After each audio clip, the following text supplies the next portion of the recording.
আজকে এই কিমোথেরাপিটা দিব। চলেন শুরু করে দেই। সবাই ভালো আছেন ইনশাআল্লাহ না? বাংলাদেশে ক্রান্তিকাল অতিক্রম করলো, এর মধ্যে কারো কোনো প্রবলেম হয় নাই না?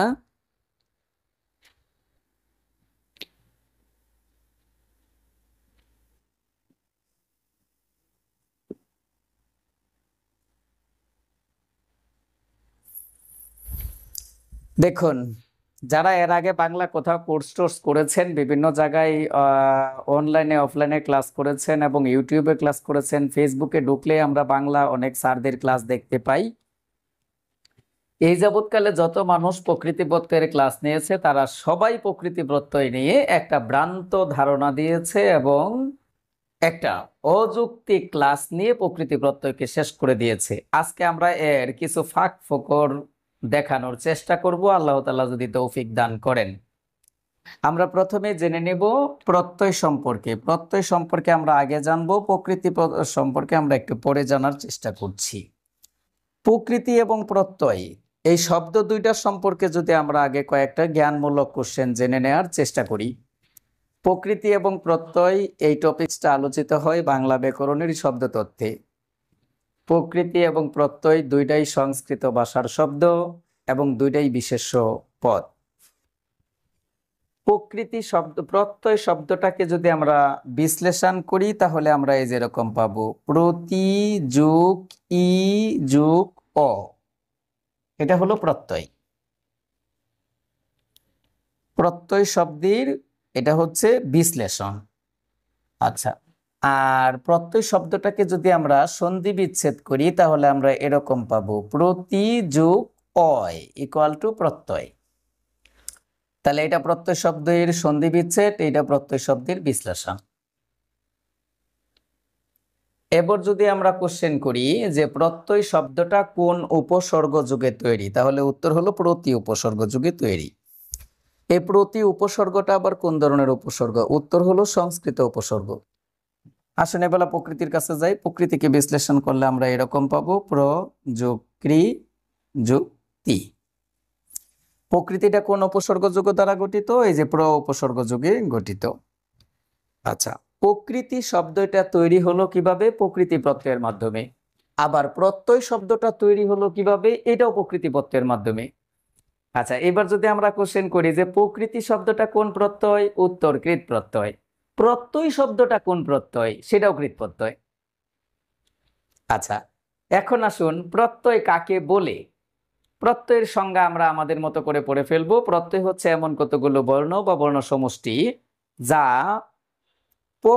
প্রকৃতির শেষে যুক্ত হয়ে একটা নতুন শব্দ তৈরি করে, তাকে বলা হয় প্রত্যয়। আমরা আবার বলছি, প্রত্যয় হচ্ছে এমন কতগুলো বর্ণ বা বর্ণ সমষ্টি বা অব্যয় জাতীয় শব্দাংশ যা প্রকৃতির শেষে যুক্ত হয়ে নতুন শব্দ তৈরি করে, তাকে বলা হয় প্রত্যয়। তাহলে প্রত্যয়ের সংজ্ঞা যদি এটা হয়, প্রকৃতি কাকে বলে স্যার?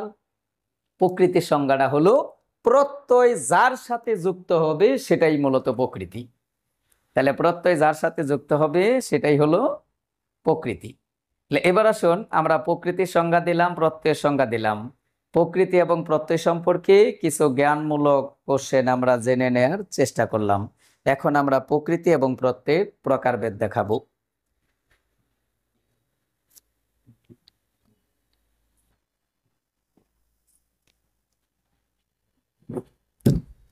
আপনারা কয়জন আছেন আমাদের সাথে? খুবই কম, খুবই কম। আসুন প্রত্যয়ের সংজ্ঞা। প্রত্যয় যাই হোক, প্রত্যয় প্রধানত কত প্রকার? উত্তর হলো দুই প্রকার। একটা হলো কৃৎ প্রত্যয়,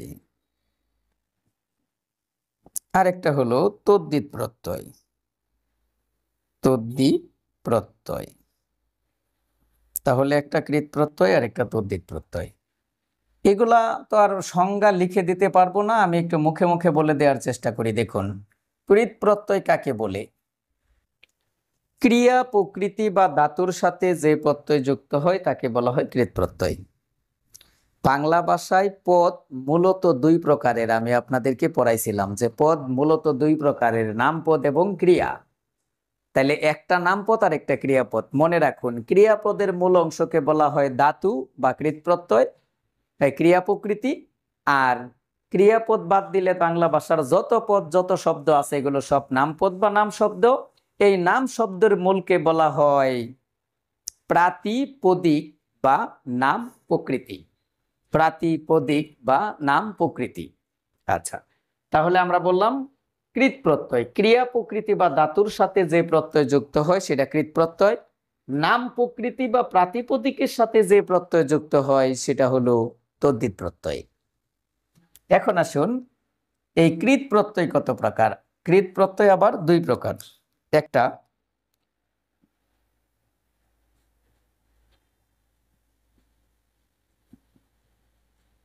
খাঁটি বাংলা কৃৎ প্রত্যয়, আরেকটা হলো সংস্কৃত কৃৎ প্রত্যয়। আচ্ছা, এইবার যদি আমরা বলি যে খাঁটি বাংলা কৃৎ প্রত্যয় কাকে বলে আর সংস্কৃত কৃৎ প্রত্যয় কাকে বলে, তাহলে আমরা এই যে এই সংজ্ঞাটা খালি এখানে নকল করে দিব। কিভাবে করব? খাঁটি বাংলা ক্রিয়া প্রকৃতি বা ধাতুর সাথে যে প্রত্যয় যুক্ত হয় সেটা খাঁটি বাংলা কৃৎ প্রত্যয়। সংস্কৃত ক্রিয়া প্রকৃতি বা ধাতুর সাথে যে প্রত্যয় যুক্ত হয় সেটা সংস্কৃত কৃৎ প্রত্যয়। আচ্ছা, এবার আসুন তদ্ধিত প্রত্যয় কত প্রকার? উত্তর তিন প্রকার। একটা হলো খাঁটি বাংলা তদ্ধিত প্রত্যয়,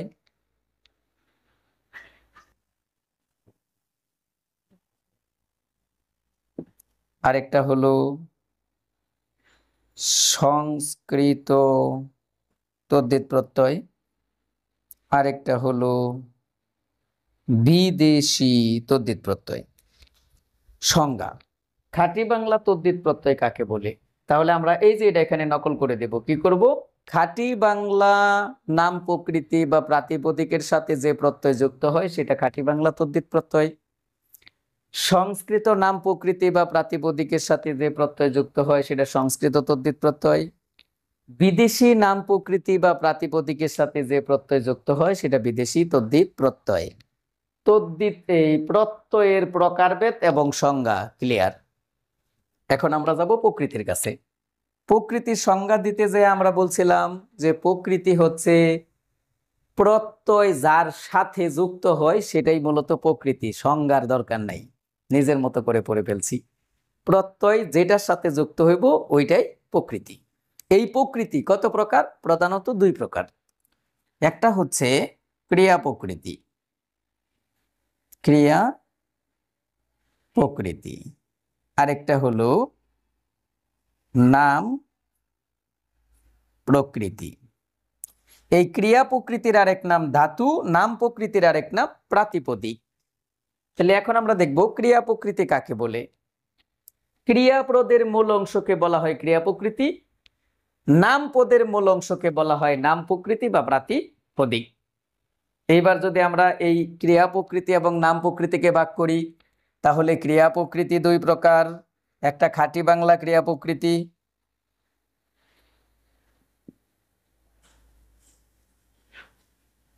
খাঁটি বাংলা ক্রিয়া প্রকৃতি, ক্রিয়া প্রকৃতি, প্রকৃতি লিখলাম শুধু, প্রকৃতি, হ্যাঁ। আরেকটা হলো সংস্কৃত ক্রিয়া প্রকৃতি, ক্রিয়া প্রকৃতি, আরেকটা হলো, আচ্ছা আরেকটা হলো না, দুই প্রকার। তাহলে একটা খাঁটি বাংলা ক্রিয়া প্রকৃতি আর একটা সংস্কৃত ক্রিয়া প্রকৃতি। তাহলে আমরা বলবো খাঁটি বাংলা ক্রিয়াপদের মূলকে বলা হয় খাঁটি বাংলা ক্রিয়া প্রকৃতি, সংস্কৃত ক্রিয়াপদের মূলকে বলা হয় সংস্কৃত ক্রিয়া প্রকৃতি। ঠিক এরকম ভাবেই নাম প্রকৃতি আবার তিন প্রকার। নাম প্রকৃতি তিন প্রকার। একটা হইলো খাঁটি বাংলা নাম প্রকৃতি,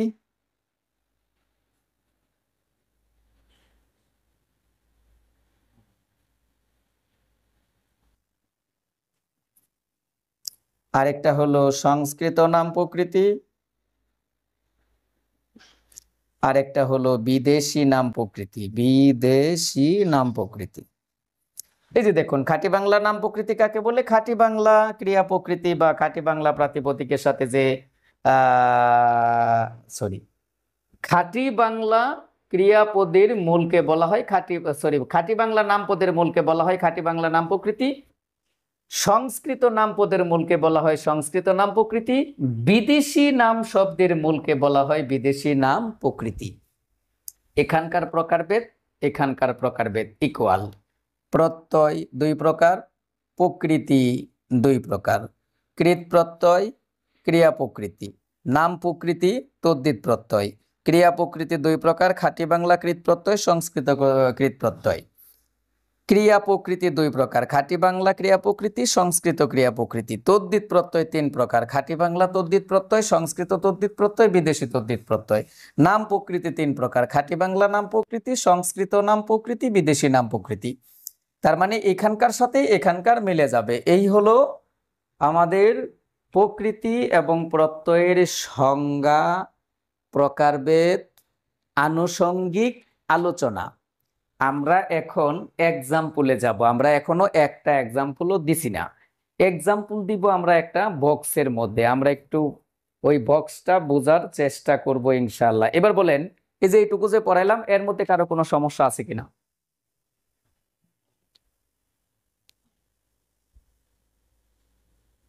এটা আগেই কইছি, এই টপিক্সের নাম দিছি আমরা কিমোথেরাপি।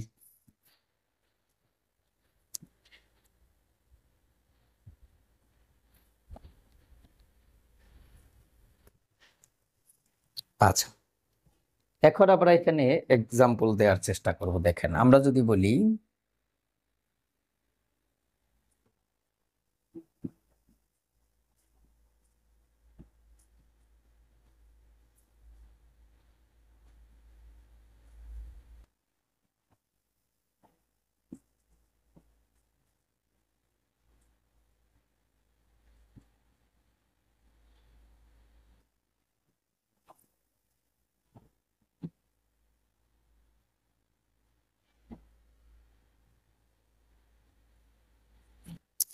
আমরা প্রথমে এক্সাম্পল দিছিলাম প্রত্যয়ের। আমরা প্রত্যয় বলছিলাম প্রত্যয় এমন কতগুলো বর্ণ বা বর্ণ সমষ্টি যা প্রকৃতির শেষে যুক্ত হয়ে নতুন শব্দ তৈরি করে। তাহলে এই যে এই অংশটাকে আমরা বলছি প্রত্যয়। এগুলো হলো প্রত্যয়। আচ্ছা, প্রকৃতির সংজ্ঞা দিতে যাই আমরা বলছিলাম প্রত্যয় যার সাথে যুক্ত হয় সেটা হলো প্রকৃতি। তাহলে এই যে এইটুকু অংশকে আমরা বলছি প্রকৃতি। প্রকৃতি দেখা যায়।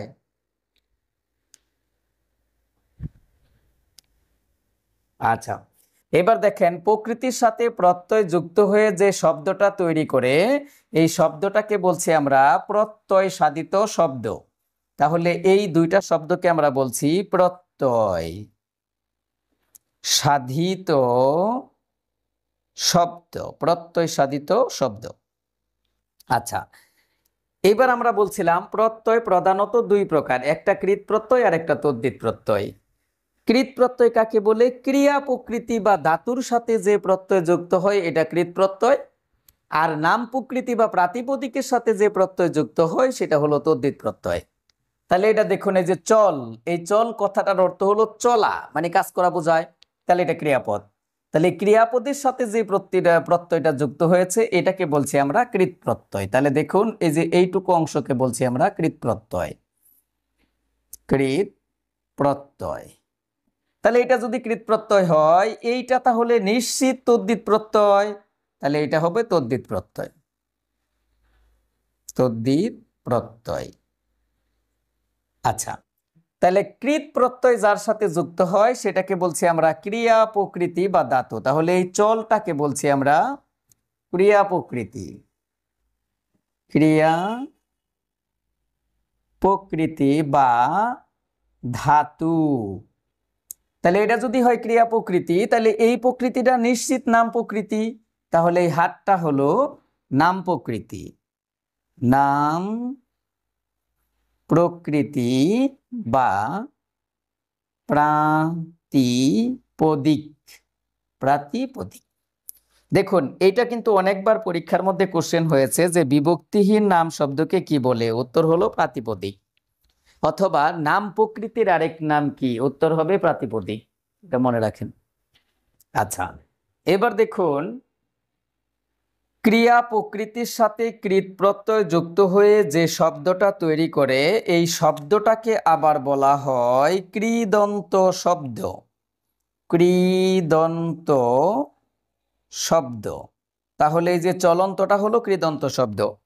কোশ্চেনটা যদি এইভাবে না করে একটু ঘোরায় দেয়া করে যে ক্রিয়া প্রকৃতির সাথে কৃৎ প্রত্যয় যুক্ত হয়ে যে পদটা তৈরি করে সেই পদটার নাম কি, তাহলে এই চলন্ত পদটার নাম হবে কৃদন্ত পদ। কৃদন্ত পদ। আচ্ছা, এরপরে নাম প্রকৃতির সাথে নাম প্রত্যয় বা তদ্ধিত প্রত্যয় যুক্ত হয়ে যে শব্দটা তৈরি করে সেই শব্দটাকে কি বলা হয়?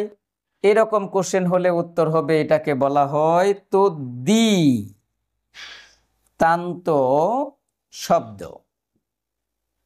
আচ্ছা, যদি এই কোশ্চেনটা এরকম করা হয় যে নাম প্রকৃতি বা প্রাতিপদিকের সাথে নাম প্রত্যয় বা তদ্ধিত প্রত্যয় যুক্ত করে যে পদটা তৈরি করা হয় সেই পদটার নাম কি, তাহলে সেই পদটার নাম হবে তদ্ধিতান্ত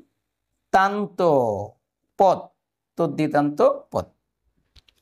আচ্ছা, এবার আসুন, প্রকৃতি হলো চল এবং হাত। এই যে চলের শেষ বর্ণ র, ল, হাতের শেষ বর্ণ ত, অর্থাৎ প্রকৃতির শেষে যে বর্ণটা থাকে এই বর্ণটাকে আবার বলা হয় কি? এমনও কোশ্চেন হতে পারে। এই বর্ণটাকে বলা হয় উপধা। এই বর্ণটাকে বলা হয় উপধা। তাহলে আমরা এটাকে দেখুন একটু আয়তক্ষেত্রের মতো করে বানায় দিলাম। ল এবং ত এই দুইটা বর্ণকে বলা হয় উপধা। উপধা। আচ্ছা, এতক্ষণ আমি যে প্রকারভেদ এবং সংজ্ঞা দিছিলাম এইগুলোর এক্সাম্পল দিছি এই ছকটার মধ্যে। লাইভে যারা আছেন তারা একটু বলেন আমার কথা কি শুনছেন? এটা রুট চিহ্ন না ভাই, এই চিহ্নটার নাম ধাতু চিহ্ন। আমি যেদিন আপনাকে ব্যাকরণ পড়াইছিলাম, প্রথম ব্যাকরণের ব্যাখ্যা দিছিলাম ব্যাকরণ শব্দটার, ওদিন আমি বলে দিছিলাম যে এটা ধাতু চিহ্ন, এটা প্রকৃতি চিহ্ন, এটা ব্যাকরণিক চিহ্ন।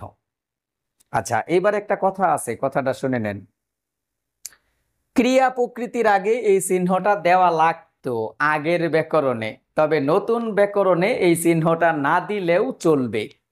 তাহলে এই চিহ্নটা দেওয়া খুব যে জরুরি তা নয়, কেননা এই বছর 18তম কলেজ নিবন্ধন পরীক্ষার মধ্যে একটা কোশ্চেন আইছিল, কর্তব্য এর প্রকৃতি প্রত্যয় নিচের কোনটি? উত্তরটা ছিল ক্রিযুক্তব্য।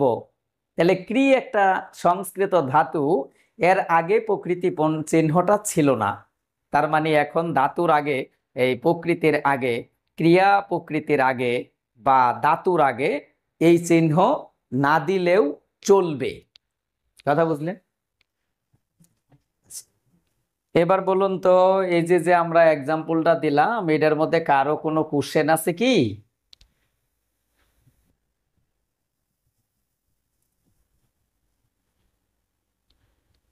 জি, এই যে আমরা বলছিলাম এই চল প্রকৃতি, হাত প্রকৃতি, এই প্রকৃতির শেষে যে বর্ণটা থাকে ওই বর্ণটাকে বলা হয় উপধা। তাহলে ধরেন আমরা লিখলাম, এই যে দেখেন লিখলাম জান, এর সাথে আমরা আনু প্রত্যয় যুক্ত করলাম, তাহলে হয়ে গেল জানানু। জানানু। তাহলে দেখেন এই যে এটা হলো প্রত্যয়, এটা হলো প্রকৃতি। এই যে প্রকৃতির শেষ বর্ণ দন্ত নয়, একে কি বলা হয়? একে বলা হয় উপধা। একে কি বলা হয়? উপধা বলা হয়। কথাটা বুঝছেন? জি, ধন্যবাদ।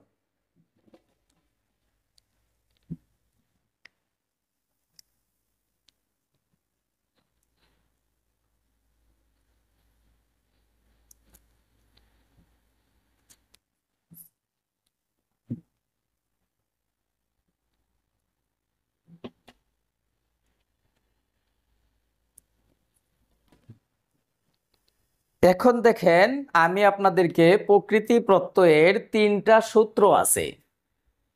এটা 9ম 10ম শ্রেণীর বোর্ড বইও আছে, আপনারা যে কোনো ধরনের গ্রামার বই খুঁজলে পাবেন।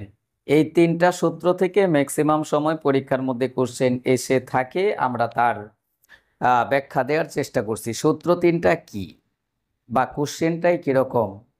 কোশ্চেনটা হলো ক্রিয়া প্রকৃতির সাথে কৃত প্রত্যয় যুক্ত হওয়ার সময়, ক্রিয়া প্রকৃতির সাথে কৃত প্রত্যয় যুক্ত হওয়ার সময় মূল স্বরের তিন ধরনের পরিবর্তন হয়।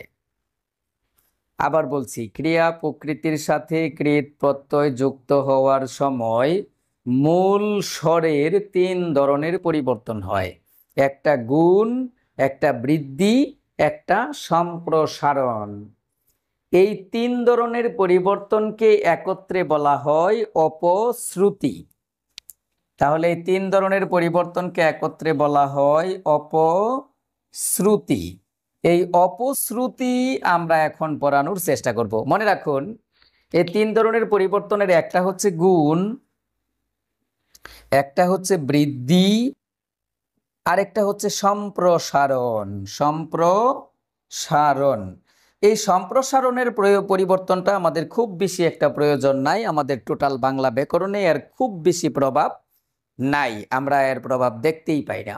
তবে গুণ এবং বৃদ্ধির টোটাল ব্যাকরণ জুড়েই প্রভাব রয়েছে। আমরা এই গুণ এবং বৃদ্ধির চারটা সূত্র আছে, এই চারটা সূত্র আপনাদেরকে দেখানোর চেষ্টা করছি, একটু দেখে নেন।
হুম, নিয়মটা আগে একটু বোঝার চেষ্টা করেন। মূল স্বর, গুণ এবং বৃদ্ধি। মূল স্বর হলো, স্বর মানে স্বরবর্ণ বা স্বরধ্বনি, মূল মানে প্রথম বা শুরুর বা আদির। তাহলে ক্রিয়া প্রকৃতিতে যে প্রথম স্বরবর্ণ বা স্বরধ্বনিটা থাকবে, ওই স্বরধ্বনিটার দুই ধরনের পরিবর্তন হবে, একটা গুণের পরিবর্তন, একটা বৃদ্ধির পরিবর্তন। তাহলে পরিবর্তনটা কিরম দেখেন, মূল স্বরে যদি স্বর অ থাকে, গুণের নিয়মে কোনো পরিবর্তন হওয়ার সম্ভাবনা নাই, বৃদ্ধির নিয়মে এটা আ হয়ে যায়। তাহলে মূল স্বরে অ থাকলে বৃদ্ধির নিয়মে আ হয়ে যায়। এক্সাম্পল দিব পরে। মূল স্বরে রস্যই অথবা দীর্ঘই থাকলে গুণের নিয়মে এ হয়, বৃদ্ধির নিয়মে আ হয়। মূল স্বরে যদি রস্য বা দীর্ঘও থাকে, তাহলে গুণের নিয়মে উ হয়, বৃদ্ধির নিয়মে ও হয়। মূল স্বরে যদি রি অথবা রি কার থাকে, তাহলে গুণের নিয়মে ওর হয়, বৃদ্ধির নিয়মে আর হয়। এই চারটা সূত্র এখন আপনাদেরকে বোঝানোর চেষ্টা করব। তবে মনে রাখুন, এই সূত্র চারটা বোঝাইতে গেলে আপনাদের ওই যে স্বরসন্ধির যে নিয়মগুলা পড়াইছিলাম, এগুলো কষ্ট করে এখন লাগবো। যদি স্বরসন্ধির নিয়মগুলো আপনারা না পারেন, তাহলে এটা বুঝবেন না, আমার কিচ্ছু করার নাই। আর এটা পড়াইতে স্বরসন্ধি লাগবো বিদায় আপনাদেরকে আগেই স্বরসন্ধি আমি পড়ায়া নিছিলাম। চলুন দেখা যাক কতটুকু পড়াতে পারি। প্রথমে আমরা লিখলাম শহীদ, শহীদ যুগ জ। জ হলো একটা প্রত্যয়, শহীদ হলো প্রকৃতি। এটা কোন প্রকৃতি? এটা দ্বারা কাজ করা বোঝাচ্ছে না, সুতরাং এটা নাম প্রকৃতি। তাহলে এটা নাম প্রকৃতি, আর নাম প্রকৃতির সাথে যে প্রত্যয়টা যুক্ত হয় ওইটা হলো তদ্ধিত প্রত্যয়। কি প্রত্যয়? তদ্ধিত প্রত্যয়। আচ্ছা, এবার আসুন এটা কিরকম হয়ে যায়। এই যে আমরা মূল শব্দটা লিখলাম, এই মূল শব্দটার প্রথম শব্দটা হলো কি, প্রথম বর্ণটা হলো কি? দন্ত স।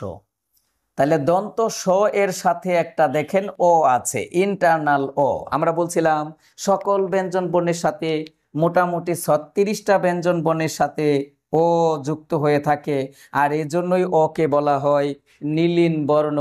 বলে দিছিলাম স্বরবর্ণ পুরাণের দিন, মনে আছে কি কথাটা? আচ্ছা, তাহলে আমরা দেখলাম যে দন্তস্বর সাথে একটা ও আছে। এই ওটা,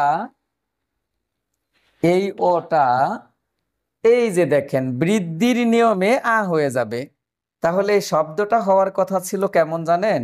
এই যে শহীদ, শহীদ, এই জটা জ ফলা রূপে বসার কথা, তাহলে শহীদত্ব শব্দটা হওয়ার কথা ছিল শহীদত্ব, কিন্তু না, শব্দটা হয়ে গেল প্রকৃতি প্রত্যয়ের গুণ এবং বৃদ্ধির নিয়মে।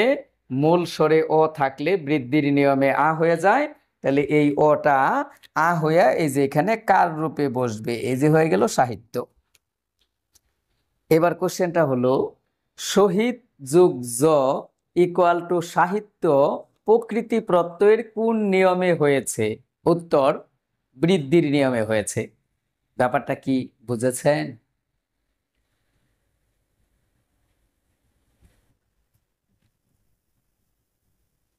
বুঝেছেন? আরো একটা এক্সাম্পল দেই, দেখেন আমরা বললাম পাট, সরি পট, আরে ভাই পট। এই পট কথার অর্থ হলো পড়া। পট যোগ অক। দেখুন পয়ের সাথে একটা ও আছে আর ঠয়ের নিচে হসন্ত আছে, তাহলে ঠয়ের সাথে ওটা যুক্ত হয়ে যাবো। আমরা বললাম প এর সাথে ঠ, ঠয়ের সাথে ওটা ওটু যুক্ত হয়ে গেল, পটা এখানে দিয়ে দিলাম, হয়ে গেল পঠক। শব্দটা কিন্তু পঠক না, শব্দটা হলো পাঠক। তাহলে এই যেখানে ও এর এই পয়ের সাথে ও ছিল, এটা বৃদ্ধির নিয়মে আ হয়ে যাব, আ হয়ে এই যেখানে বসবো, এই যে হয়ে গেল পাঠক। তাহলে কোশ্চেনটা যদি এইবাও হয় পট যুগ অক ইকুয়াল টু নিচের কোনটি, তখন কিন্তু আমরা অনেকেই আনসার করার চেষ্টা করব যে এটা পঠক। কারো কারো মনে কোশ্চেন জাগতে পারে যে এটা পঠক হওয়ার সম্ভাবনাই নাই, এটা পাঠক হবে। কিন্তু আবার আবার মনে কোশ্চেন জাগবে যে পাঠক হইলে তো পাঠ যুগ অক পাঠক হইতো, কিন্তু এখানে তো দেওয়া পঠ যুগ অক, তাহলে এটা পঠকই হবে। যে না, এটা পঠক হবে না, এটা পাঠকই হবে। কেন? ওই যে প্রকৃতি প্রত্যয়ের বৃদ্ধির নিয়মে পয়ের সাথে অ থাকলে এই অটা আ হয়ে যে পয়ের সাথে বসেছে, এই জন্য পাঠক হয়েছে। বলেন তো 1 নাম্বার নিয়মটা বুঝলেন কিনা?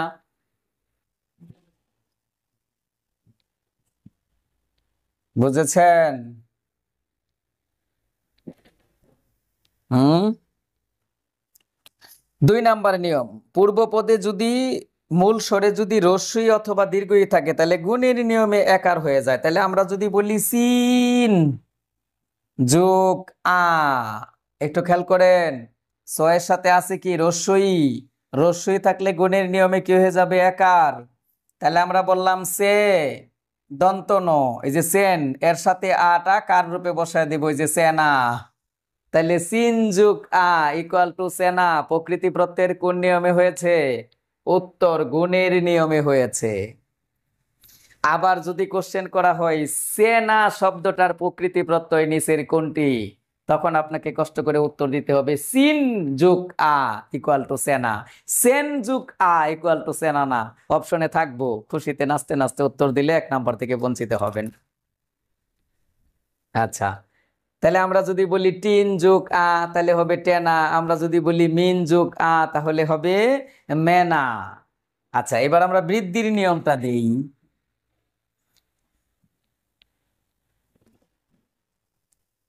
বৃদ্ধির নিয়মে তো হবে, আমরা বৃদ্ধির নিয়ম দিব, কিন্তু সেনার মধ্যে তো আর বৃদ্ধির নিয়মে ওই সই না হওয়ার সম্ভাবনা নাই, ওইটা অন্য শব্দ হবে। অন্য শব্দটা দিচ্ছি দেখুন, আমরা যদি বলি, আমরা বললাম শিশু যোগ স্ন, যে এখন যেটা দিচ্ছি এটা হলো উস্তাদ মারা বিদ্যা। জীবন ভরা পড়েছেন, মুখস্থ করেছেন, অনেক স্যার এই পড়াইছে, বুঝেন নাই, আজকে বুঝার চেষ্টা করেন। এবং এই একটা প্রকৃতি প্রত্যয় যদি আপনি জানেন, তাহলে অনেক অনেক বাংলার স্যারেরে বাঁশ দিয়ে দাঁড়া করে রাখতে পারবেন, যেটার নাম হাইড্রোলিক ব্রেক। গাড়ি উল্টে যাইব, লড়তো না। চলুন শিহাইলেই দেখেন তো, তালুব বর্ষর সাথে প্রথমে কি আছে? রস্যই আছে, তাই না? কথা বললেন, রস্যই আছে। রস্যই থাকলে বৃদ্ধির নিয়মে এটা ওই হয়ে যাবে। তাহলে আমরা বৃদ্ধির নিয়মে এই তালুব বর্ষটার সাথে ওইকার দিয়ে দিলাম, এই যে হয়ে গেল সই। এখানে দেখুন আরেকটা তালুব বর্ষ আছে, এই তালুব বর্ষটাও আমরা এখানে নিয়ে নিলাম। এই তালুব বর্ষটার নিচে যেটা আছে এটা হলো রস্যউ। রস্যউ তার মানে এখানে বলাই তো আছে শিশু, তাহলে এটা রস্যউ। আচ্ছা, এখন এই যে এই পাশে যে প্রত্যয়টা আছে, এই প্রত্যয়টা হলো স্ন প্রত্যয়, এটা সংস্কৃত প্রত্যয়। বলুন তাহলে এটা কোন প্রত্যয়? সংস্কৃত প্রত্যয়। এই সংস্কৃত স্ন প্রত্যয়ের বদলে আমরা বাংলা ভাষায় অ লিখতে পারি। অ বাংলা ভাষায় তাহলে কি লিখতে পারি? সংস্কৃত স্ন প্রত্যয়ের বদলে আমরা বাংলা ভাষায় অ প্রত্যয়টা লিখতে পারি। তাহলে আমরা প্লাসের আগে পাইছি রস্যু, প্লাসের পরে স্নয়ের বদলে পাইলাম অ, আমরা এই পাশে অ নিয়ে আসলাম। আচ্ছা, এখন আপনি বলেন, আপনারে আমি স্বরসন্ধির 11 নাম্বার, স্পেসিফিক 11 নাম্বার একটা নিয়ম পড়াইছিলাম। এখানে আপনাদেরকে বলছিলাম যে পূর্ব পদে রস্যউ অবলিক দীর্ঘউ যদি থাকে, আর পরপদে যদি অন্য স্বরবর্ণ স্বরবর্ণ থাকে, তাহলে দুইটা মিলে যেটা তৈরি করে সেটার নাম ব। আর এই বটা ফলারূপে প্লাসের পূর্বের বর্ণের সাথে যুক্ত হয়। এক্সাম্পলটা দেখে লোন, আমরা বলছিলাম অ দন্ত ন, অনু যুক এসা। এই যে দন্তনর সাথে আছে রস্যু, এই পাশে আছে এ। এই যে প্লাসের আগে রস্যু দীর্ঘর একটা, প্লাসের পরে অন্য যে কোনো বর্ণ, অন্য যে কোনো স্বরবর্ণ, দুইটা মিলে ব হয়ে গেল, ফলারূপে বসলো এখানে। তাহলে আমরা বসাইলাম অ দন্ত ন, অন এর সাথে বফলা অন্য, এর সাথে সা, এই যে অন্য সা। এই যে এই পাশে এ আছে, এই কাঠটা এখানে দিয়ে দিতে হবে বলছিলাম, এই যে অন্বেষা। তাহলে অন্বেষার সন্ধি বিচ্ছেদটা এরকম। ঠিক এটা সন্ধি পড়েছি বিদায় আমরা ব বানায়া বটাকে ফলারূপে প্লাসের পূর্বের বর্ণের সাথে বসাইছিলাম। কিন্তু আমরা এখন যেটা পড়তাছি এটা সন্ধি না, এটা প্রকৃতি প্রত্যয়। প্লাসের আগে রস্যউ, প্লাসের পরে অ, এই দুইটা মিলে সন্ধির মাধ্যমে যে বর্ণটা তৈরি করবে, এই বর্ণটার নাম হলো ব। যদি সন্ধি হতো তাহলে এটাকে আমরা ব ফলারূপে বসাইতাম, আর এটা যেহেতু সন্ধি না, প্রকৃতি প্রত্যয়, এজন্য আমরা মূল বর্ণটাই এখানে বসায় দিব। এই যে বসায় দিলাম, এই হয়ে গেল শৈশব। বলুন, এই যে শৈশবের প্রকৃতি প্রত্যয়টা আমি আপনাকে করে দিলাম, শৈশবের প্রকৃতি প্রত্যয় যে এরকম বা এইভাবে হয়েছে, এটা আপনাকে কেউ এর আগে শিখাইছিল?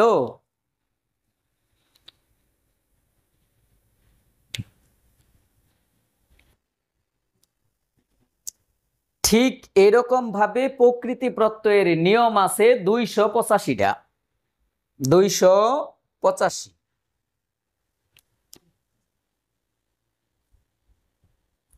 তাহলে বলুন প্রকৃতি প্রত্যয়ের কয়টা নিয়ম আছে? এই যে এইরকম নিয়ম আছে 285টা। এই 285টা নিয়ম এখন আমি আপনাদেরকে পড়াইতে শুরু করব, যে কয়দিন লাগে ইনশাআল্লাহ। আচ্ছা শুনেন, হ্যাঁ আচ্ছা শুনেন, এই শৈশবের জায়গা যদি আমরা আরো এক্সাম্পল দেই, একটু দেখেন, একটু বুঝেন, বোঝার চেষ্টা করেন। ছাইড়া দিবেন এটা আমি বুঝছি, তারপরেও আমি একটু চেষ্টা করাই। ধরেন আমরা শৈশবের জায়গা, এখন আমরা বৈষ্ণবের সন্ধি বিচ্ছেদ করব। বৈষ্ণবের সন্ধি বিচ্ছেদ করব, সরি প্রকৃতি প্রত্যয় করব। এই যে দেখেন ঐকার আছে, ঐকার থাকার কারণে বয়ের সাথে আমরা রস্যইকার দিয়ে দিয়ে বলবো বি মূর্ধন্য স রস্যকার, তাহলে বিষ্ণু, বিষ্ণু যুগ স্ন। কিভাবে বৈষ্ণব হয় দেখুন, বয়ের সাথে রস্যইকার আছে, তাহলে বয়ের সাথে হয়ে যাবে বইকার, বই। এই যেখানে আছে স্ন, আমরা এই স্নটা নিয়ে নিলাম। এই যেখানে আছে রস্যকার, তাহলে রস্যকারের বদলে আমরা রস্য নিলাম। আর এর বদলে আমরা বাংলায় ও লিখতে পারি, দুইটা মিলে ব হয়ে যায়, বটাই যেখানে যায় বসে যাবে, এই যে বৈষ্ণব।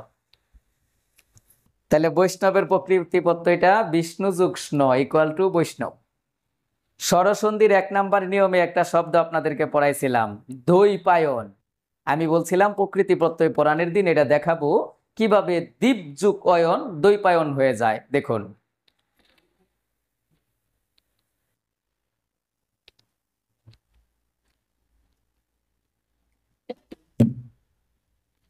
দেখেন এই যে দীপ যুগ অয়ন, খেয়াল করেন দয়ের সাথে আছে কি দীর্ঘই। এই যে দেখেন মূল স্বরে দীর্ঘই থাকলে বৃদ্ধির নিয়মে ওই হয়ে যায়, তাহলে আমরা দয়ের সাথে দিয়ে দিব দই। এই যে দই দিলাম, এর সাথে প আছে, আমরা প নিলাম। এরপরে দেখুন এই যে প এর সাথে একটা ও আছে, এই পাশে একটা ও আছে, দুইটা মিলে আ হয়ে যাবে। তাহলে এই আটা কার রূপে বসবে প এর সাথে, তাহলে আমরা এখানে বসায় দিলাম এই যে পা। এখানে আছে অন্তস্থ, নিলাম অন্তস্থ। এই যেখানে আছে দন্তন, নিলাম দন্তন। এই যে হলো দ্বৈপায়ন। তাহলে কোশ্চেন যদি হয় দ্বৈপায়নের প্রকৃতি প্রত্যয়টা কি, তাহলে উত্তর হবে দীপ যুগ অয়ন ইকুয়াল টু দ্বৈপায়ন। দ্বৈপায়নের সন্ধি বিচ্ছেদটা কি, তখনও উত্তর দীপ যুগ অয়ন ইকুয়াল টু দ্বৈপায়ন। কথাটা বুঝছেন?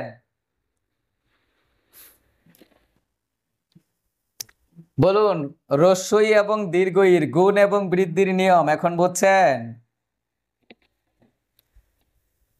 সহজ না? সহজ না? হ্যাঁ। এবার দেখেন রস্যু, রস্যু এবং দীর্ঘ গুণের নিয়মে উ হয়, বৃদ্ধির নিয়মে ও হয়ে যায়। হ্যাঁ, কিছু বলছেন?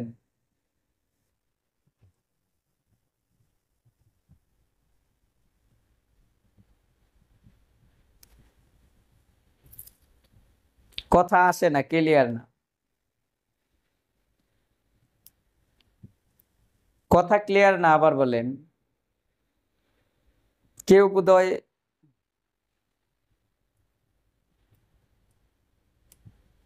হ্যালো,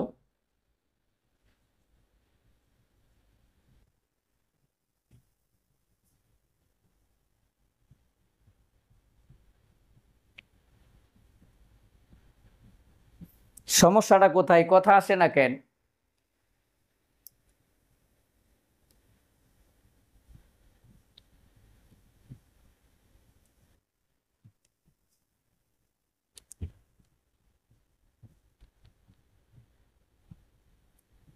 কথা, কথা ক্লিয়ার আসে নাই, বুঝতে পারি না।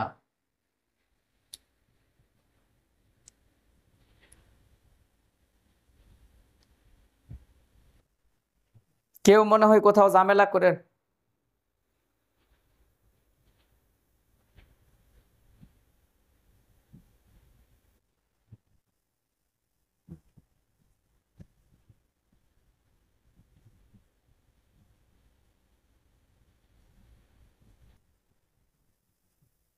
দেখুন আপনাদের কোথাও ঝামেলা হচ্ছে হয়তোবা, যার কারণে আমি শুনতে পাচ্ছি না কে কি বলতেছেন, খালি খালি একটা সাউন্ড আসে আবার দাপ মেরে চলে যায়। আমরা পরের এক্সাম্পলটা দেই, আপনারা আমাকে শুনতে পাচ্ছেন? হ্যালো, আচ্ছা তাহলে আপনারা কি কোন, এটা তো আমি শুনি না। এখন বলেন তো কি বলছিলে?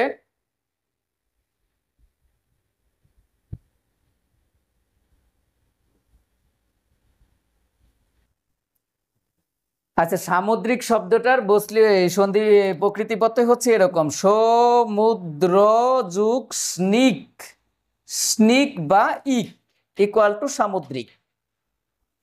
সমুদ্র যুগ স্নিক বা ইক ইকুয়াল টু সামুদ্রিক। কিভাবে হয়েছে? এই যে দন্তস্বর সাথে এই স্বরবর্ণ ও আছে, এই ও আছে, ওটা আ হয়ে যাব। তাহলে আমরা বললাম এই যে স, এটা হয়ে যাব সা।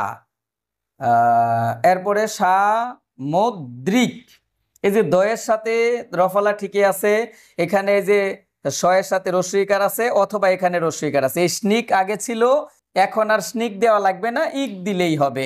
তাহলে এই যেখানে রস্যই আছে, রস্যই কারটা এর সাথে দিয়ে দেন, খালি কটা এখানে বসায় দেন, এই যে সামুদ্রিক হয়ে গেল, ময়ের সাথে সামুদ্রিক। সামুদ্রিকের প্রকৃতিপত্র এটা আগের ব্যাকরণে স্নিক বা ইক দুইটা দিয়েই হতো, নতুন ব্যাকরণে স্নিককে একেবারেই বাদ করে দিছে, ইক দিলেই হবে। অপশনে আর শিক আপনারা পাবেনই না, উত্তরে থাকবে, অপশনে থাকবে সমুদ্র যোগ ইক ইকুয়াল টু সামুদ্রিক।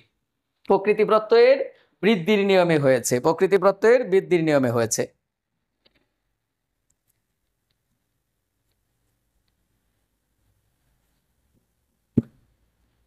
বুঝেছেন কি? ধন্যবাদ। আচ্ছা, তাহলে এটা দেখুন, আমরা যদি বলি দু, দু যুগ আমরা বললাম উয়া, উয়া, তাহলে দেখেন দয়ের সাথে রস্যুকার আছে, এই যে রস্যুকার থাকলে গুণের নিয়মে উ হয়ে যায়, তাহলে এটা হয়ে যাব দু। এই যে দু এর সাথে উ, এর সাথে অন্তস্থ আকার, এই যে হলো দোয়া, তাহলে দু যুগ উয়া ইকুয়াল টু দুয়া। প্রকৃতি প্রত্যয়ের কোন নিয়মে হয়েছে? উত্তর হলো গুণের নিয়মে হয়েছে। বৃদ্ধির এক্সাম্পল দেখুন, আমরা যদি বলি যুব, যুব যুগ অন, তাহলে দেখেন এই যে অন্তস্থ জ এর সাথে আছে রস্যুকার, এই যে রস্যুকার, রস্যু থাকলে বৃদ্ধির নিয়মে হয়ে যায় ঔকার, তাহলে জয়ের সাথে আছে রস্যুকার, এটা হয়ে যাবে ঔকার, হবে যৌ। এর সাথে আছে কি ব, এই যে আমরা নিলাম ব, এর সাথে অ আছে, এই অটা বয়ের সাথে ওটুই যুক্ত হয়ে গেল, খালি দন্তনটা নিয়ে এখানে বসায় দিলাম, এই যে হয়ে গেল যৌবন। তাহলে যৌবনের প্রকৃতি প্রত্যয়টা কি? যুব যুগ অন ইকুয়াল টু যৌবন। এবার যদি আমরা বলি গুরু, এই যে গুরু যুগ স্ন, দেখুন এটা কি হয়, গয়ের সাথে রস্যুকার, রস্যুকার থাকলে ও হয়ে যাবে বৃদ্ধির নিয়মে, তাহলে হয়ে যাবে গ উকার গৌ, এর সাথে আছে অন্তস্তর, নিলাম অন্তস্তর, অন্তস্তরের সাথে আছে দেখুন রস্যু, এই পাশে আছে স্নয়, স্নয়ের বদলে অ লেখা যায়, দুইটা মিলে সন্ধির নিয়মে ব তৈরি করে এই বটা এখানে বসায় দেন, এই যে হয়ে গেল গৌরব। তাহলে গৌরবের সন্ধি প্রকৃতি প্রত্যয়টা কি? গুরু যুগ স্ন ইকুয়াল টু গৌরব। কথাটা বুঝতেছেন কি? পড়া বুঝতেছেন? আচ্ছা, এবার সর্বশেষ 4 নাম্বার নিয়মটা দেখুন,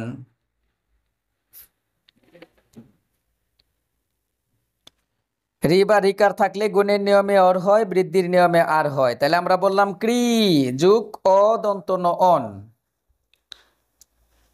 এখানে আপনারা এই চিহ্নটা দিলে দিতেও পারেন, নাও দিতে পারেন, কোনো সমস্যা নাই। তাহলে রিকার থাকলে গুণের নিয়মে অর হয়, তাহলে আমরা বসায় দিলাম ক, ক এর সাথে অ আছে, আমরা জাস্ট অন্তস্তরটা নিলাম, নিলাম অন্তস্তর, অন্তস্তরের সাথে এই অ ওটু যুক্ত হয়ে গেল, তাহলে এখানে আছে কি? দন্তন, এই দন্তনটা এখানে বসায় দিমু, তাহলে করণ, করণ শব্দটা এরকম, করণের সন্ধি প্রকৃতি প্রত্যয় ক্রি যুগ অন, করণ এরকম হওয়ার কথা, বাট এটাও হয় নাই।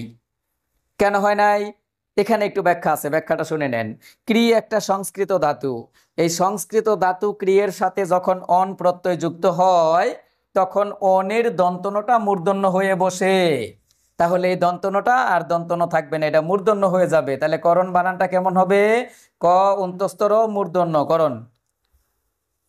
এইবার আসুন, এই যে আমরা ব্যাকরণ কথাটা লিখছিলাম ব্যাকরণ, এই করণ শব্দটা তৈরি হয়েছে ক্রি যুগ অন, আর এই বে কথাটা তৈরি হয়েছে বি যুগ আ উপসর্গ মিলে।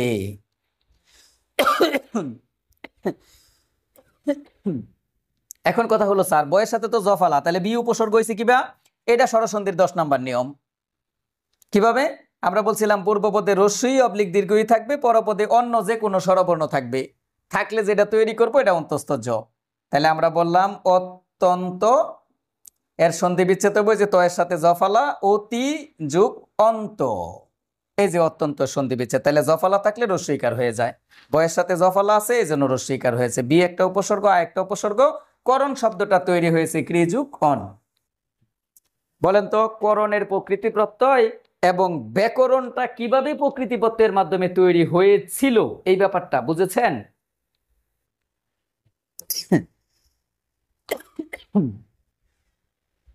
বুঝেছেন কি?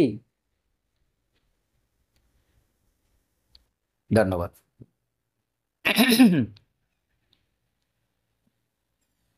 এবার আসুন আর এর নিয়মটা দেই বা বৃদ্ধির নিয়মটা দেই।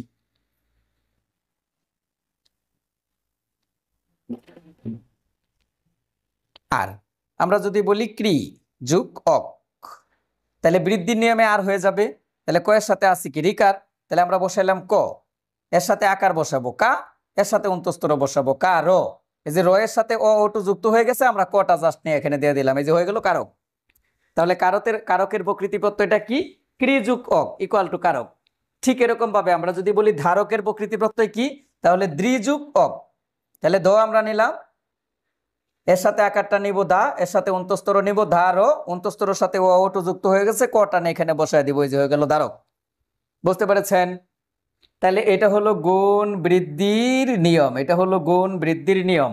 এইরকমই ভাই 285টা নিয়ম আমাদের প্রকৃতি প্রত্যয়ে আছে। আপনারা যদি প্রকৃতি প্রত্যয় পড়তে চান তাহলে আমাকে কষ্ট করে এই 285টা নিয়ম এই যেভাবে ভেঙে ভেঙে পড়াতে হবে। এভাবে কেউ পড়ায় না, সবাই আয়া বলে প্রকৃতি এইটা প্রত্যয় এইটা। একটা শব্দ কোনোদিন আমি কাউরে কোনো টিচারে দেখলাম না যে এইভাবে মিলাইয়া দিত বা শব্দটা কিভাবে হয়েছে এটা একটু দেখায় দিত। আয়া প্রকৃতি আর প্রত্যয় মুখস্থ করা এছাড়া পাও নাই তো। কারণ জাতি এইভাবে এতগুলো নিয়ম ধরে রাখতে পারবে না। আর প্রকৃতি প্রত্যয় থেকে নতুন কোনো কোশ্চেনই হয় না। প্রকৃতি প্রত্যয় থেকে কোশ্চেন হয় বিগত সালে যে কোশ্চেন আইছে এগুলোই কপি মারে, নতুন কোনো কোশ্চেনই আসে না। নতুন কোনো কোশ্চেন আসলে ক্যান্ডিডেটরা পারবেও না। বিসিএস ক্যান্ডিডেটরা প্রকৃতি প্রত্যয় পড়ে না কেন? কারণ এতগুলো নিয়ম পড়লে 6 মাস ধরে যদি কেউ এই নিয়মগুলো মুখস্থ করে পরে দেখা গেল যদি একটা নতুন শব্দ আসে আনসার করতে পারলো না, এই আফসোস কই থইব কন্ত? আমরা সন্ধির মাত্র 25-26টা নিয়ম পড়াইছি, তাতেই কি সব কয়টা নিয়ম আপনাদের মনে আছে এখন?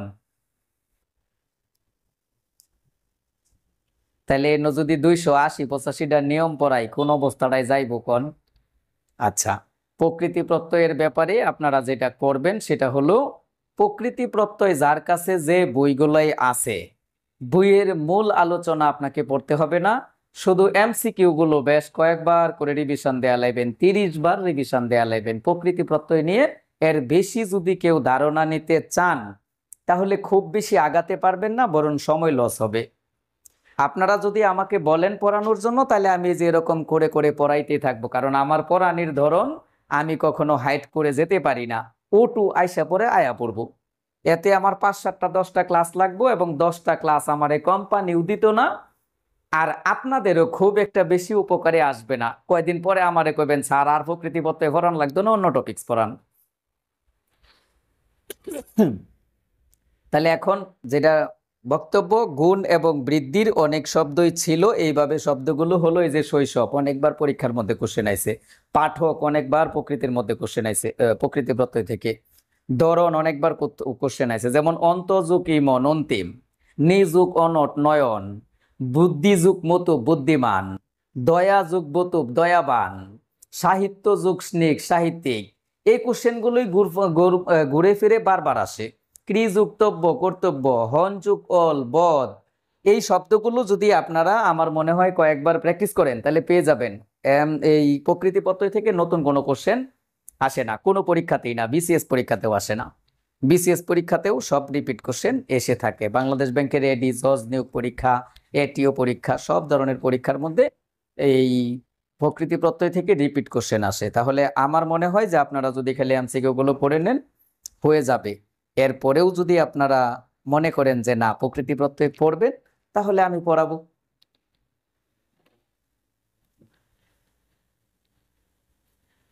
বলুন, সলিউশন দেন, কি করবেন? আজকের ক্লাস প্রায় শেষের দিকে। আমার মনে হয় সবচেয়ে বেটার হবে ওইটাই, প্রকৃতি প্রত্যয়ের যে রুলস আছে আমি এই যেরকম শব্দকে ভেঙে ভেঙে দেখায় দিব যে কোথেকে কোনটা আয়া কোন নিয়মে কি হইয়া কি হয়ে যাইতেছে, এরকম সব নিয়ম যখন ভেঙে ভেঙে আপনাদেরকে দেখাবো তখন মাথা মাথা থাকতো না। ওই যে বললাম না, আমাকে বলবেন স্যার আর প্রকৃতি প্রত্যয় পড়ন লাগতো না, তাহলে যে ক্লাসগুলো নিলাম এগুলাই লস। আর কোম্পানি আমাকে প্রকৃতি প্রত্যয়ের জন্য বেশি ক্লাস বরাদ্দ রাখেনি। কথা বুঝলেন কেন? আপনাদের পরিচালক বুঝে যে এই ছেলে ফেলেরারে যদি আপনি প্রকৃতি প্রত্যয় পড়ান তাহলে লাভ হইতো না, বরং তারারে এই বুদ্ধি দিয়ে দিবেন। কথা বুঝছেন?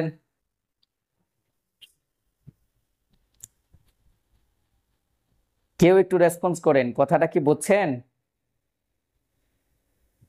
তাহলে আপনারা ওই আপনাদের কাছে যে বই আছে ওই বইয়ের শুধু প্রকৃতি প্রত্যয় অংশ থেকে এমসিকিউ গুলো পড়ে ফেলুন, এতে প্রকৃতি প্রত্যয়ের প্রিপারেশন হয়ে যাবে 100%, 144% নিশ্চিত থাকতে পারেন। কথা বুঝলেন? এটা কয়েকবার পড়েন, একটা পড়া 28 বার পড়লে মনে থাকে। আপনাদেরকে বলছিলাম this is the scientifically proof, বিজ্ঞানসম্মত প্রমাণিত। তাহলে ওখানে যায় দেখবেন কোশ্চেনই আছে 50-60টা। এই 50-60টা পড়া যখন আপনি 20-30 বার পড়বেন, এখানে দাড়ি কমা পর্যন্ত মনে থাকবে। তাহলে আজকে এই পর্যন্তই, আপনারা ভালো থাকুন। দেখা হবে আগামী ক্লাসে আগামী কোনো নতুন টপিকস নিয়ে।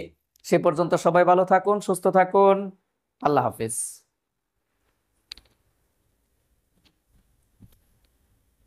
ওয়ালাইকুম আসসালাম।